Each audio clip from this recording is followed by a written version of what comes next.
ಸರ್ಕಾರಿ ಉರ್ದು ಕಿರಿಯ ಪ್ರಾಥಮಿಕ ಶಾಲೆ ಬೆಳಗುವಿಯಲ್ಲಿ ಇವತ್ತು ನಾವು ಶ್ರೀಮತಿ ಎಸ್.ಎನ್. ಬಾಲವನ್ಕರ್ ಮೇಡಮ್ ಅವರ ನಿವೃತ್ತಿ ಬೀಳ್ಕೊಡುಗೆ ಸಮಾರಂಭದಲ್ಲಿ ನಾವು ಇವತ್ತು ಎಲ್ಲರೂ ಇಲ್ಲಿ ಸೇರಿದ್ದೇವೆ. ಈ ಕಾರ್ಯಕ್ರಮದ ಇಂದು ಜರುಗ್ತಾ ಇದೆ. ಈ ಕಾರ್ಯಕ್ರಮಕ್ಕೆ ತಾವೆಲ್ಲರೂ ಆಗಮಿಸಲಿಕ್ಕೆ ತಮಗೆಲ್ಲರಿಗೂ ವಂದನೆಗಳನ್ನು ಸಲ್ಲಿಸುತ್ತಾ ಈಗ ಕಾರ್ಯಕ್ರಮ ಈಗ ನಮ್ಮ ಈ ಕಾರ್ಯಕ್ರಮದ ನನ್ನ ಅಧ್ಯಕ್ಷತೆಯನ್ನು SDMC ಅಧ್ಯಕ್ಷರಾದಂಥ ಸಲೀಮುಲ್ಲಾ ಅವರು ವಹಿಸಬೇಕಾಗಿ ಅವರಲ್ಲಿ ವಿನಂತಿಸಿಕೊಳ್ತಾ ಇದ್ದೇನೆ.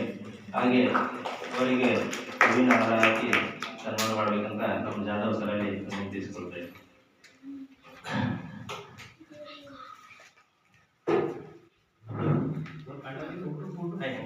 जरा नजीब पड़ो